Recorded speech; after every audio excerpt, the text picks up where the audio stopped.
Hey guys, it's Kyle Thompson here with eXp Realty, bringing you another monthly market update. And this week we're going to be focusing on all properties. Let's dive right in.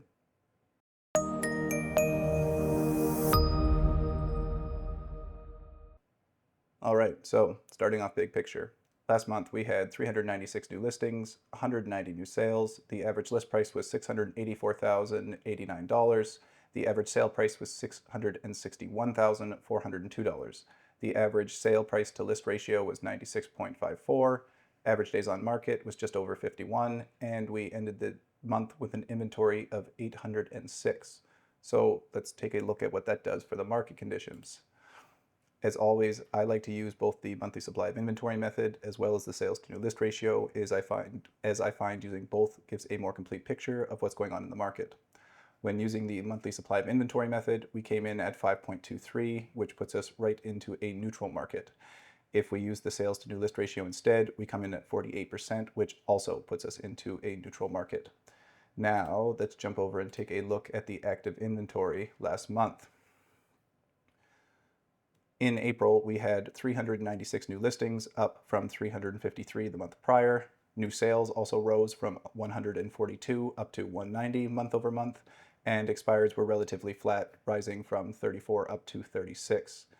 However, the benchmark price for a home in Kamloops did rise $3,400 from $589,000 up to $592,400. Now, let's take a look at the end of month inventory. Last month, we ended the month with an inventory of 806 units, which is the highest this time of year going back to 2018. And currently, we are sitting about 6.56% above the trailing 10-year average of 756. If we look at new listings, we see that so far year to date, there have been 1,299, which is the highest this time of year going back to 2021. And currently we are sitting about 8.68% above the trailing 10-year average of 1,195. When we look at sales instead, we see that so far year to date, there's been 562 sales, which is the worst year to date in the last 10 years. And currently we are sitting about 17.72% below the trailing 10-year average of 683. Now let's jump over and take a look at the sales dashboard, starting off with the average sale price. This table is measuring year-over-year changes, so a full year over a full year.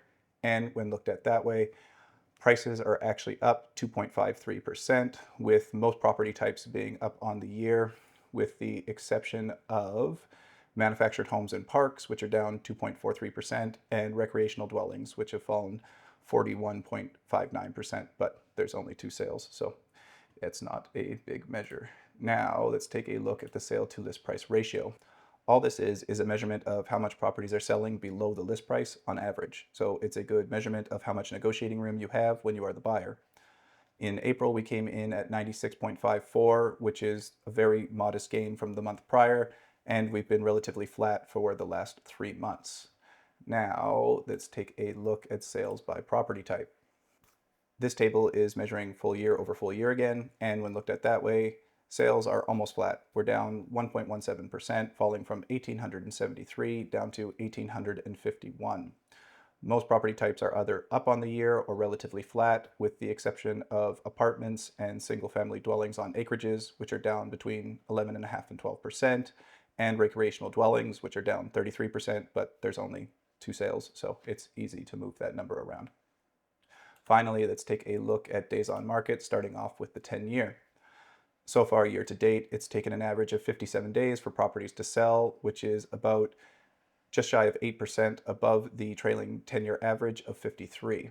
If we look at the trailing 12-month average instead, we see that last month, average days on market rose from 50 to 51, so again, relatively flat, but we are sitting about 6% below the trailing 12-month average of 54. Finally, let's take a look at days on market by property type. This chart is measuring full year over full year again, and when looked at that way, most properties are within 10% of where they were the year prior, with the exception of townhomes and apartments, which are taking about 20% longer to sell, and manufactured homes in a park, which are taking about 25% longer to sell. that's all we have for today. I really hope that you guys are continuing to get value out of these market updates. If you are, consider liking and subscribing to my YouTube channel. And if you ever want anything added to these market updates, or maybe something that needs to be more thoroughly explained, please feel free to leave your comments or suggestions in the comment section below, and I'll get to them as soon as I am able. I appreciate you taking the time, and I'll catch you on the next one. Thanks for watching.